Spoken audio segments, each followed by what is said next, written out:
know, we've had challenging times, and especially at this point in time. But for me, I'm very psychic. I'm getting positive vibes. I'm getting positive vibes that things will be better, that things are already getting better. They're not where they should be. People are still suffering. But that's the air of positivity in the air that we are beginning and gradually falling into progress and emancipation and total economic buoyancy by the grace of God. We will get there. I feel it, I believe it, and we should just support our leaders with prayers, with positive thinking. Because you see, who is perfect?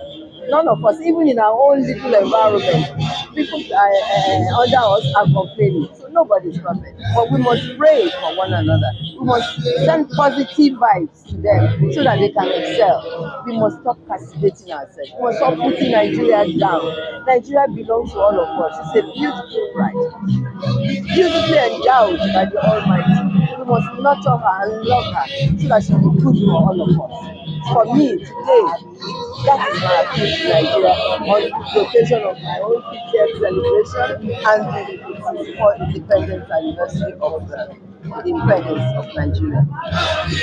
Year-old man or woman, and they can tell you what they've gone through in 50 years. And so I'm talking about 27 years of life experience plus another 50. Wow. I can tell you it will make a bestseller when I decide to sit down and talk about it. But for me, I'm an incurable optimist. No matter how difficult the situation is, I believe that there's a silver lining somewhere. And of course, most importantly, I believe in the grace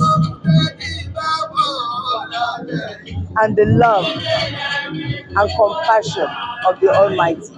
That even if what I'm going through is based on my own or my fault or my omissions or whatever, but I believe that He's so magnanimous enough that He will have pity and one will overcome whatever problem one is going through. And that has been my principle, and that has helped me a lot. Even at the point of very strenuous negativity, when you place your hope in the Lord and you try your best to follow His tenets and try to love your neighbor as yourself, which is difficult, almost impossible, but you must continue to strive. Then you just remain positive. And if you do, good things will come to you in the end after all this strife.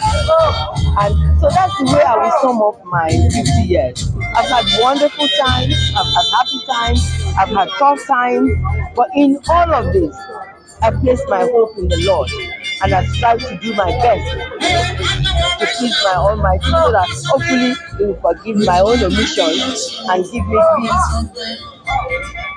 and victory over whatever I do. And lastly, Ma, what advice do you have for the younger generation? The younger generation, the world has matured and grown and has made life easier through technology for them. In my time, we didn't have calculator. You have to do mental arithmetic. Now you can take the calculator and do. You can sit in the corner of your room and reach the world. In our time, NITEL, to go and make international call, you have to go and queue at their offices. To make phone calls to Ikeja, most of the time it's not possible. You have to get behind the steering and drive from Island to Ikeja. Nowadays, you don't have to leave the corner of your home at all, and you can reach anybody anywhere. So life is a lot easier, but then a lot more is demanded of them. So you have to be fastidious. You have to realize that Rome was not built in a day. Life, progress, success is a process.